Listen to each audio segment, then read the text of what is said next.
पटना की तरफ से आपकी असिस्टेंट की रिक्रूटमेंट आई हुई है। जी हाँ, आपको मैं बता दूं कि ये लेवल 7 की पोस्ट है, जिसका बेसिक आपका जो है वो आपका 44,900 आपका है। और अगर हम बात करें ग्रेड पे में तो 4600 ग्रेड पे की पोस्ट है।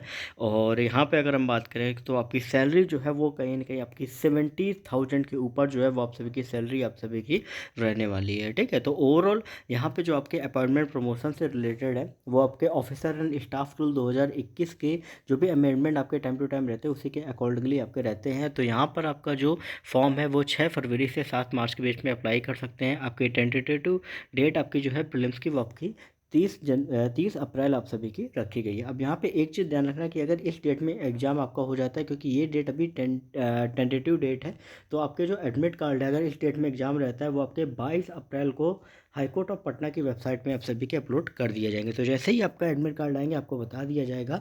आप चैनल को सब्सक्राइब करके बेल नोटिफिकेशन आइकन को ऑल पे कर लें, क्योंकि यूट्यूब के कम्युनिटी पोस्ट पर भी मैं डालता रहता हूँ। साथ ही टेलीग्राम ग्रुप पर भी मैं आपको पिन करता रहता हूँ सारे एग्जाम्स और रिजल्ट और एडमिट कार्ड की लिंक। ठीक है, तो उसका लिंक डिस्क्रिप्शन में जाके ज्वाइन कर लेना। इन फ्यूचर आपको काफ़ी हेल्प मिलेगी। बाकी अगर हम बात करें टोटल नंबर ऑफ पोस्ट में, तो यहाँ पे अनरिजर्व में आपकी 236 वैकेंसी और 2 वैकेंसी आपकी बैकलॉग है। ठीक है, इनमें से फिर आपकी 76 वैकेंसी है जो आपकी रिजर्व है सिर्फ और सिर्फ वुमेन के लिए। अगर हम बात करें आपका शेड्यूल कास्ट में, तो 88 यहाँ पे वैकेंसी है वुमेन के लिए, 33 रिजर्व है। एसटी में आपकी 5 वैकेंसी, वुमेन में 2 वैकेंसी रिजर्व है। ईबीसी में 99 है और आपकी 39 वुमेन में आपकी रिजर्व है। बीसी में आपकी 66 है, वुमेन में आपकी 22 रिजर्व है। ईडब्ल्यूएस में आपकी 54 टोटल नंबर ऑफ पोस्ट है और आपकी वुमेन में 17 वैकेंसी जो है वो आप सभी की यहाँ पे टोटल रिजर्व है। अब ये जो वैकेंसी है पूरी 189 वैकेंसी है, और ये जो 189 वैकेंसी है वो आपकी 548 में 189। जी हाँ, इनमें जितनी भी जो वैकेंसी है इन्हीं से ही वुमेन में आपकी रिजर्वेशन के तौर पे आपकी ली गई हैं। ठीक है, तो 548 यहाँ पे 2 बैकलॉग में आपकी वैकेंसी है।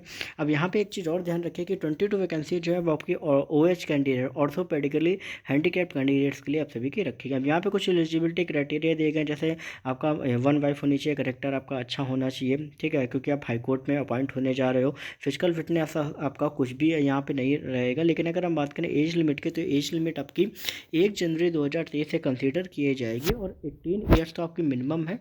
और इसके बाद अगर हम बात करें आपका अनरिजर्व्ड और ईडब्ल्यूएस के लिए 37 ईयर्स आपकी होनी चाहिए, मतलब मैक्सिमम एज। और अनरिजर्व्ड फीमेल और ईडब्ल्यूएस के लिए 40 ईयर्स, बीसी और EBC male and female 40 years, SC ST 42 years, OH के लिए आपका 47 ईयर्स जो है वो आप सभी की रखी चाहिए। अब यहाँ पे जितने भी एम्प्लॉय जो सेंट्रल गवर्नमेंट या बिहार गवर्नमेंट के हैं उनको 5 ईयर्स का रिलैक्सेशन आपको अलग से दिया गया है। तो ये चीज़ें आप सभी ध्यान रखें। बाकी अगर हम बात करें कि भाई अगर जो भी कैंडिडेट जो एज रिलैक्सेशन को क्लेम कर रहे हैं, अगर वो मोर देन 1 कैटेगरी में अगर क्लेम कर रहे हैं, तो उनमें से सिर्फ एक ही कैटेगरी में आपको एज रिलैक्सेशन दिया जाएगा। मान लो क्या हुआ कि आप बिलोंग करते हो, आप बैकवर्ड क्लास से बिलोंग करते हो और आप OH कैटेगरी में भी हो, तो आप इन दोनों में से किसी एक में ही एज रिलैक्सेशन क्लेम कर पाओगे। ये चीज़ ध्यान में रखना, और वही जो है वो कहीं ना कहीं आपका कंसिडर किया जाएगा। अब ये जो रिलैक्सेशन है एज लिमिट का, वो जो भी रिस्पेक्टिव कैटेगरी है उनमें बिहार के लिए। अब एक चीज़ ध्यान रखना कि अगर आप अदर स्टेट को हो तो यूआर कैटेगरी में जो आपकी एज है 37 ईयर्स की, उसी में आप सभी कंसीडर किए जाओगे। ठीक है, अब जो भी कैंडिडेट जो रिलैक्सेशन जो वो करेंगे उनको डोमिसाइल या रेसिडेंस सर्टिफिकेट जो है वो आपका रिस्पेक्टिव कास्ट या कैटेगरी वाइज, ठीक है, वो कहीं ना कहीं उनको दिखाना पड़ेगा। तो ये चीज़ ध्यान रखो कि अगर आप चाहते हो एज रिलैक्सेशन अगर अपनी कैटेगरी में, तो वहाँ का डोमिसाइल सर्टिफिकेट आपके पास होना चाहिए। मिनिमम क्वालिफिकेशन रखी गई है ग्रेजुएशन। अब यहाँ पे जो डिप्लोमा सर्टिफिकेट आपका यहाँ पे रखा गया, अब यहाँ पे एक चीज़ आप सभी ध्यान रखना कि जो 6 मंथ का कोर्स आपका रखा गया है वो आपका, कई स्टूडेंट सोचेंगे कि यार 6 मंथ में आपका क्या क्या चीज़ चलेंगे, तो यहाँ पे एक चीज़ ध्यान रखो कि जो लोग सोच रहे हैं कि CCC सर्टिफिकेट आपका चलेगा, तो बिल्कुल भी नहीं चलने वाला है, क्योंकि ये आपका 3 मंथ्स कोर्स का सर्टिफिकेट रहता है। अब यहाँ पे आपका चल जाएगा या तो O लेवल सर्टिफिकेट, क्योंकि O लेवल जो रहता है वो आपका 1 ईयर का आपका जो सर्टिफिकेट रहता है वो रहता है, या तो आपके 12th में, अगर आपके 12th में जो है वो आपकी कंप्यूटर अगर आपकी है तो कहीं ना कहीं आप इस फॉर्म को भर सकते हो। साथ ही अगर आपने बीटेक अगर आपने कंप्यूटर साइंस से अगर आपने किया हुआ है CS से, तो भी आप इस फॉर्म को भर सकते हो। तो ये चीज़ आप सभी ध्यान रखो। तो ये जो मैंने बताया हुआ है बाकी प्रिफर्ड क्वालिफ़िकेशन में अगर आप देखो तो यहाँ पे अगर आपने ये आपकी प्रेफरेंशियल है, ठीक है, कोई कंपलसरी नहीं है। अगर आपने टेरिटोरियल आर्मी में 2 साल सर्विस किया या एनसीसी से आपका जो बी सर्टिफिकेट आपका जो है वो अगर आपने किया हुआ है तो ये आपकी कहीं ना कहीं प्रेफरेंशियल आपकी है। रिजर्वेशन जो है वो यहाँ पे आपको दिया गया, एसटी में 16, एसटी में 1 और ईबीसी में आपका 18%, बैकवर्ड में 12 और ईडब्ल्यूएस में आपका 10% आपको दिया गया। वुमेन में आपका 35% और ओएच में 4% आपको यहाँ पे रिजर्वेशन दिया गया। सारी चीज़ें आप अच्छे से एक चीज़ ध्यान कर लेना। अब यहाँ पे ध्यान रखना कि जो भी कैंडिडेट जो डोमिसाइल या कैटेगरी सर्टिफिकेट प्रोवाइड नहीं कर पाएंगे अपने रिजर्वेशन के बेनिफिट के लिए, तो उनको जो है वो आपको जनरल कैटेगरी में आपको कंसिडर किया जाएगा। यहाँ पे जो लाइन है वो आपकी अलग से लिखी हुई है, तो सभी कैंडिडेट्स बहुत अच्छे से ध्यान रखें, ठीक है। साथ ही जो भी कैंडिडेट जो एज रिलैक्सेशन को क्लेम नहीं करते हैं, ठीक है, और वो उनको बेनिफिट जो है वो एज रिलैक्सेशन का नहीं दिया जाएगा। एक चीज़ और ध्यान रखें कि जो भी कास्ट बेस्ड रिजर्वेशन का बेनिफिट जो है जो बिहार के हैं उन्हीं को ही कहीं दिया जाएगा, बाकी अदर स्टेट को जनरल कैटेगरी में आप सभी को काउंट जो है वो आप सभी को किया जाएगा, ठीक है। अब मोड ऑफ सिलेक्शन आपका क्या है कि मोड ऑफ सिलेक्शन आपका पहले प्रीलिम्स एग्जाम होगा जो कि आपका सीबीटी मतलब मल्टीपल चॉइस बेस्ड आपका होगा, फिर रिटर्न होगा जो कि डिस्क्रिप्टिव रहेगा, फिर सीपीटी होगा, फिर आपका इंटरव्यू रहेगा। तो टोटल 4 स्टेप में आपका जो एग्ज़ाम है वो आपका है। मिनिमम क्वालिफाइंग आपका क्या है कि 40% मार्क्स आपके प्रीलिम्स में होने चाहिए, 40% मार्क्स आपके जो रिटन टेस्ट है उसके ईच सेक्शन में होने चाहिए और 30% मार्क्स आपके इंटरव्यू में होने चाहिए। आपका मिनिमम जो क्वालिफाइंग स्टैंडर्ड है वो आपका रखा गया है। सिलेबस और स्कीम क्या है तो यहाँ पर जो है वो आपका एनेक्जर 1 में दिया हुआ है। बाकी अगर हम बात करें तो फ़ी जो है बहुत ज़्यादा है। अनरिजर्व्ड बीसी, ईबीसी, ईडब्ल्यूएस में आपकी 1200 है, एससी, एसटी, ओएच में आपकी 600 रुपये फ़ी जो है वो आपकी रखी है। अब जो फ़ी है वो आपकी ऑनलाइन मोड से भरी जाएगी।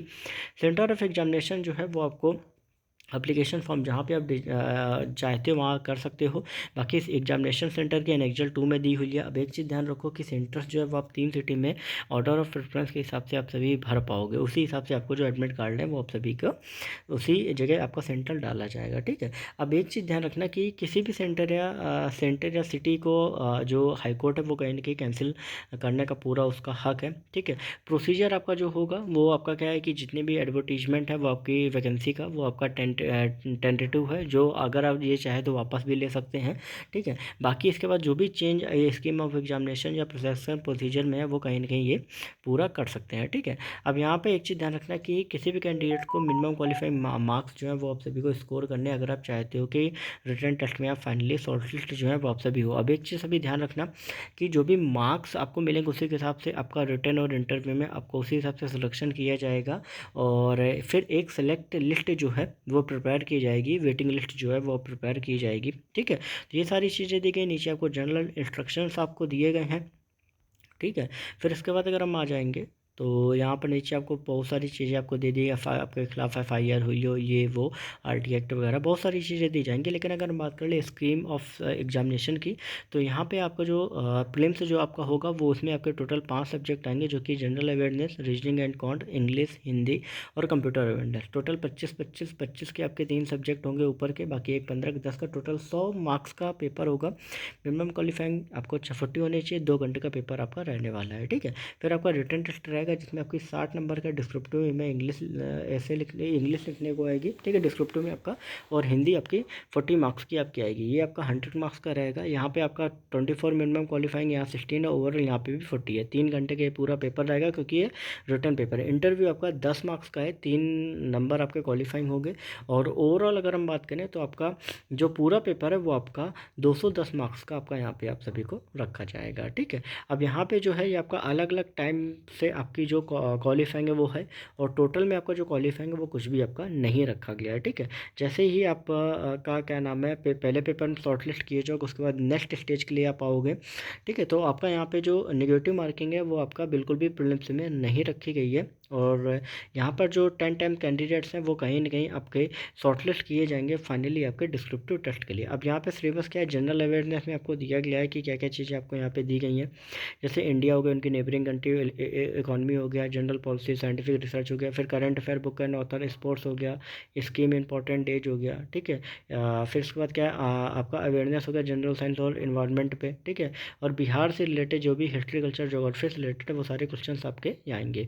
फिर रीजनिंग स्पेलिंग और काउंट में आपका क्या होगा, एनालॉजी सिमिलरिटीज हो गया, ठीक है, space visualization, space orientation, problem solving, analysis, memory, discrimination, observation, सारे क्वेश्चन जो है आप सभी के आएंगे। जनरल इंग्लिश में अगर हम देखें तो यहाँ पे इडियम फ्रेजेस, वन वर्ड आएंगे, इंप्रूवमेंट सेंटेंस होगा, एक्टिव पैसिव आएगा, ठीक है, डायरेक्ट इनडायरेक्ट आएगा, सफलिंग आएगा, बहुत सारे ऐसी चीज़ें आएंगी। हिंदी में अगर आप देखो शब्द रूपांतरण, लिंग, वचन, क्रिया, ये सारी चीज़ें, उत्तर प्रत्यय, ये सारी चीज़ें आपकी आएंगी, ठीक है। और यहाँ पे जो रिटन टेस्ट है, रिटन टेस्ट में 2 सेक्शन इंक्लूड किए जाएंगे जो कि आपका हिंदी और इंग्लिश का आपका रहेगा, ठीक है।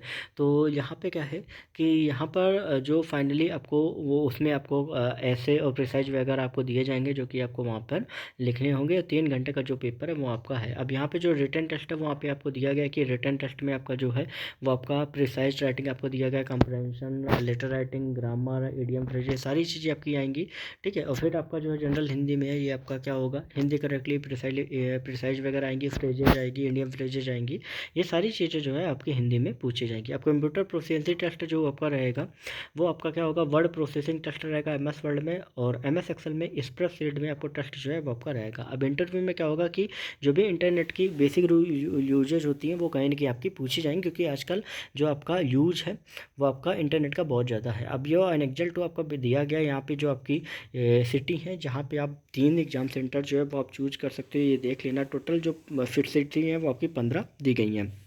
अब यहाँ पे बाकी सारी चीज़ें आपको दी गई हैं कि क्या क्या चीज़ें जो है वो आप सभी को यहाँ पे एग्जाम में भरते टाइम आपको रखनी है, ठीक है। तो ये सारा पूरा जो पीडीएफ है आपको टेलीग्राम ग्रुप में मिल जाएगा। टेलीग्राम ग्रुप में लिंक डिस्क्रिप्शन में, कोई भी क्वेरी रहे तो इंस्टाग्राम पर सरकारी नौकरी वाले पर टाइप करके पूछ सकते हो, ओके।